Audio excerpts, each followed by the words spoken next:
Whoever believed that Jake Paul was going to win, that was an absolute fairy tale. Jake Paul versus Anthony Joshua is over. Thank God it's over.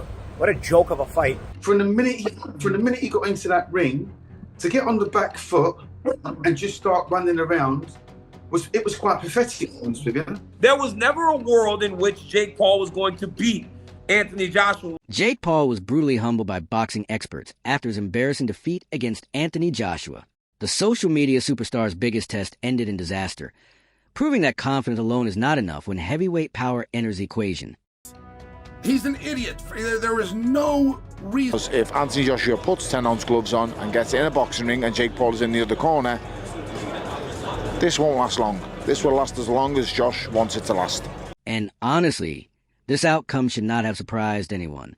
Anyone with even a basic understanding of boxing could see where this story was heading. For years, Jake Paul moved through the sport like a visitor collecting experiences rather than facing the toughest challenges available.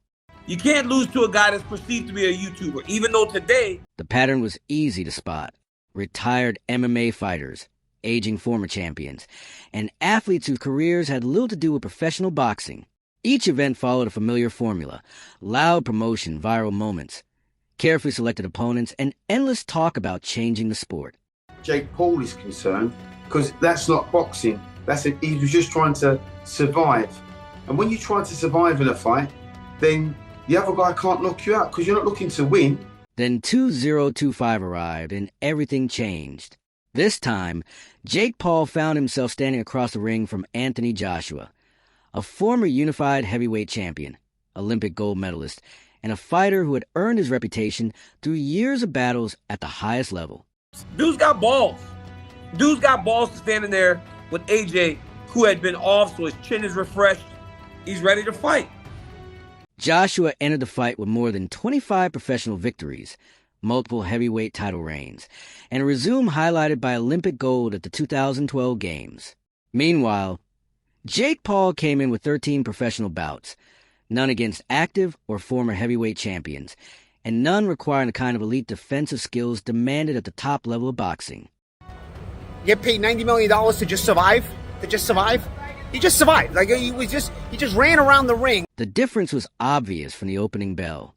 Anthony Joshua controlled distance like a fighter who had spent more than a decade mastering his craft. He set traps, dictated the pace, and allowed Jake Paul to waste energy chasing opportunities that never appeared. The size advantage told part of the story, but the experience gap explained the rest. Jake spent fight week talking about knockouts and making statements.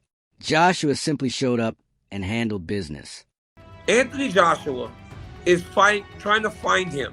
As the fight goes longer, all those big actions, the shots, the big overhand rights, all those things are starting to fatigue Paul. The early rounds were quiet, but it was the kind of silence that usually comes before disaster. Anthony Joshua stayed patient, composed, and completely in control. He wasn't rushing attacks or chasing a finish. Instead, he was slowly cutting off the ring and making it smaller for Jake Paul with every passing minute. Jake tried to project confidence, but his movement told a different story. He was backing up, resetting too often, and reacting instead of creating offense. In heavyweight boxing, that's usually when reality catches up to you.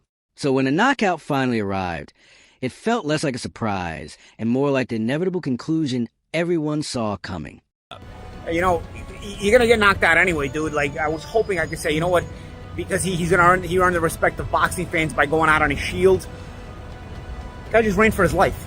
I just watched Jake Paul run for his life for like 5-6 rounds. I try to be responsible. I've been in this game 50 years, so I know where not to step, where you could twist an ankle, or worse, you could break a leg. One of the first experts to weigh in afterward was Teddy Atlas, and his assessment matched exactly what he'd been saying before the fight.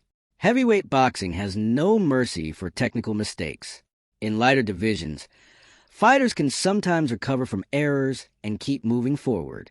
I mean, this guy literally never tried to win a second of the fight. He was trying to throw a home run punch every once in a while. And notice every time he got in the clinch, he just went down. Like he just hugged Anthony Joshua, and then like would go down, and the referee would call it a slip and give him a break, and like he would just kill time that way. At heavyweight, mistakes come with immediate consequences. Atlas explained that when a fighter lacks elite defensive fundamentals, the entire division becomes a threat. You're not only fighting another man, your fighting size, leverage, timing, and raw power. Every mistake carries a price.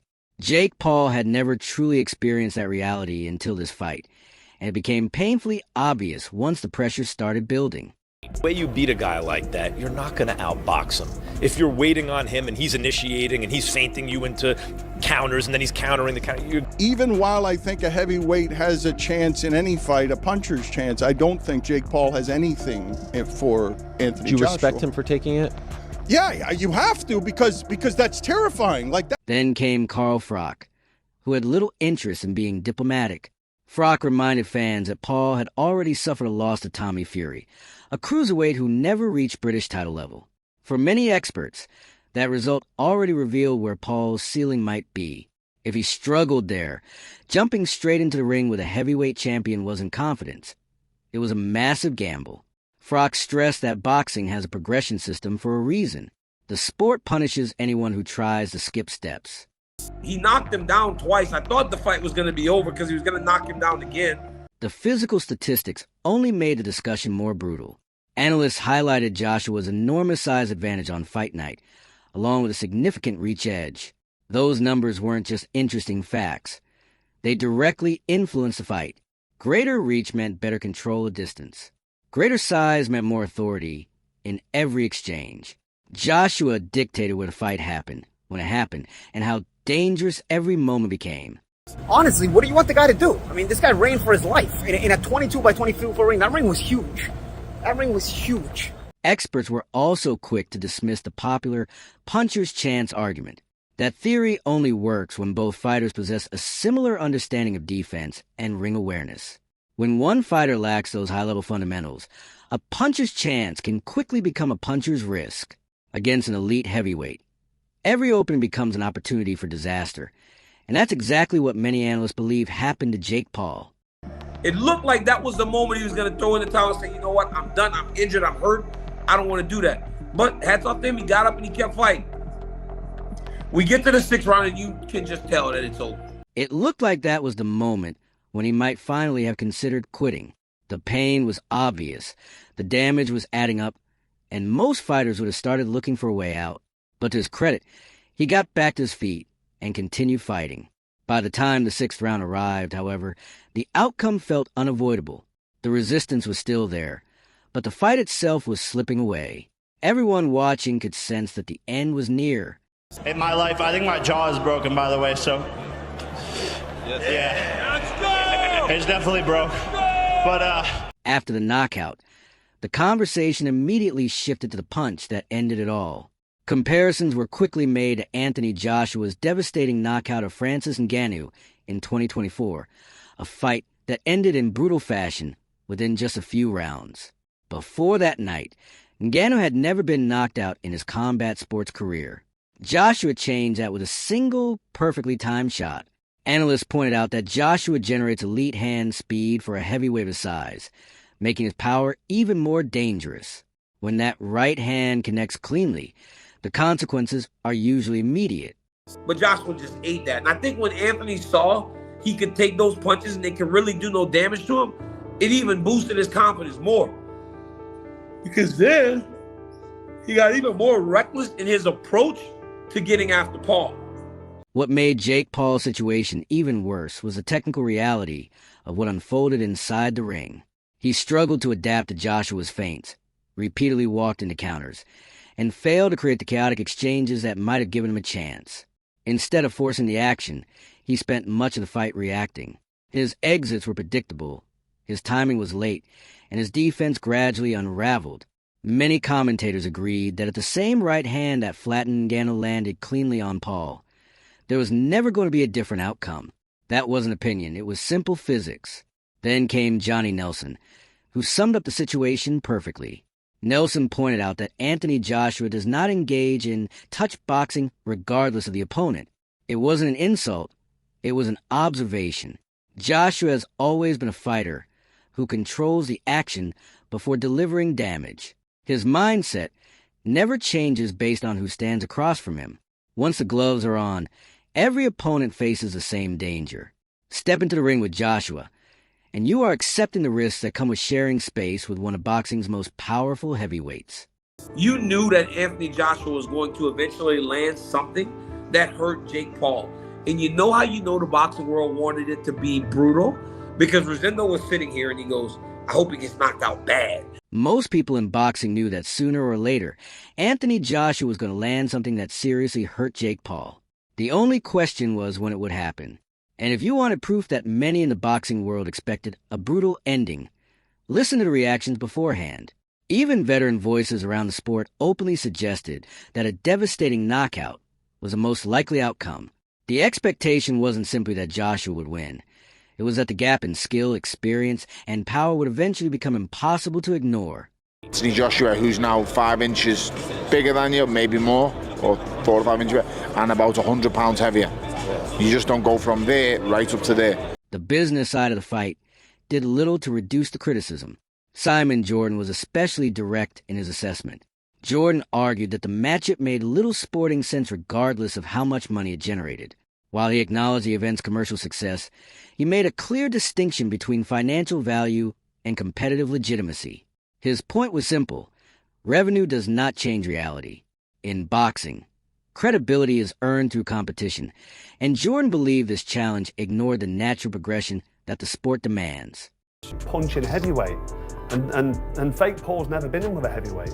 Like I said earlier, he lost to Tommy Fury, a cruiserweight. He lost to him. Tommy Fury's not even British level, so you can't chuck Fake Paul in with Anthony Joshua and take it serious. The mismatch was impossible to ignore. Anthony Joshua entered the ring with significant advantages in size, reach, and natural heavyweight strength. You do not jump from facing limited competition straight into the ring with a 2-time heavyweight champion and Olympic gold medalist.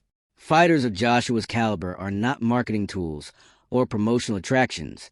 They are elite professionals built through years of world-class competition. Treating someone like Joshua as just another name on a poster is exactly how fighters end up getting hurt. That was the point Simon Jordan kept emphasizing. He was not criticizing the spectacle itself. He was criticizing the mismatch. Because he got hit clean by one of the biggest punchers, acclaimed, a lot of accolades, world champion heavyweight, and he went down and didn't get up. And honestly, what made the reaction even stronger was that some of the people who had previously supported crossover boxing started changing their opinions. Several fighters, analysts, and commentators who once viewed influencer boxing as a positive gateway into the sport admitted that this fight exposed something much bigger than a temporary skill gap. It revealed a ceiling that could not simply be overcome with publicity or confidence. The realization spread quietly throughout the boxing community. You can market curiosity. You can market entertainment. But you cannot bypass the foundation of professional boxing and expect elite-level results. It was exactly what it needed to be tonight for this fight and for this fight. It was fun. It was crazy at times with the wrestling and all the grabbing and the clenching, the referee saying the fans didn't pay for this shit, all the dirty tactics. The numbers only reinforce what critics have been saying all along. Anthony Joshua entered professional boxing after an extensive amateur career that included more than 150 amateur contests. Those years are where fighters develop timing, defense, composure, and survival instincts. Jake Paul entered professional boxing with no amateur background at all. Not a limited amateur career, none whatsoever.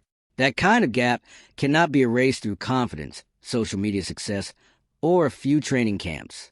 It takes years of experience. Joshua had already invested those years. Paul had not.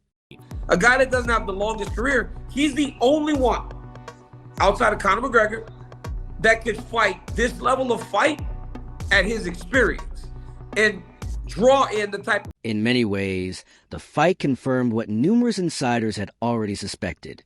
Reports after the event suggested that both Anthony Joshua and Jake Paul earned massive paydays, with estimates reaching tens of millions of dollars for each fighter. Those figures highlighted just how successful the event was from a business perspective. No one questioned its ability to generate attention, revenue, and global interest. What the numbers did not change, however, was a competitive reality inside the ring. Financial success did not make the matchup more balanced. It simply amplified the spotlight on the outcome.